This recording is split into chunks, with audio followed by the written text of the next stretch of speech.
Vegem com evoluciona l'estratègia de descomposició en restes de nombres fins al miler, fonamental per al càlcul escrit.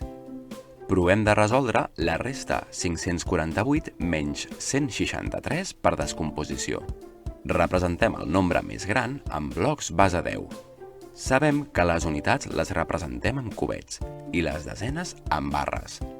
Les centenes les podem representar com 10 barres juntes que formen una placa.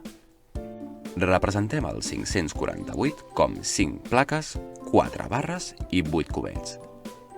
Per fer la resta, hauríem de treure una placa, 6 barres, però no podem.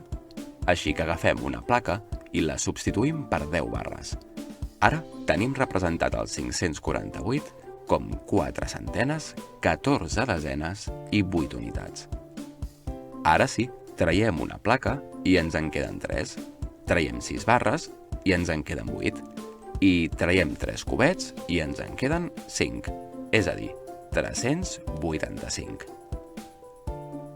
Provem de resoldre una altra resta, com ara 661 menys 137 sense material. Podem anticipar-nos i veure que, a priori, no podríem treure 7 unitats, així que representem el 661 d'una manera que ens convingui. 6 plaques, 5 barres en lloc de 6 i 11 cubets. Estem representant el 661 com a 600 més 50 més 11. En aquest cas, per fer la resta, podem començar per la dreta, com fem habitualment. 11 menys 7 són 4. 5 desenes menys 3 desenes són 2 desenes. I 6 centenes menys una centena és igual a 5 centenes. Així, la resta dona 524.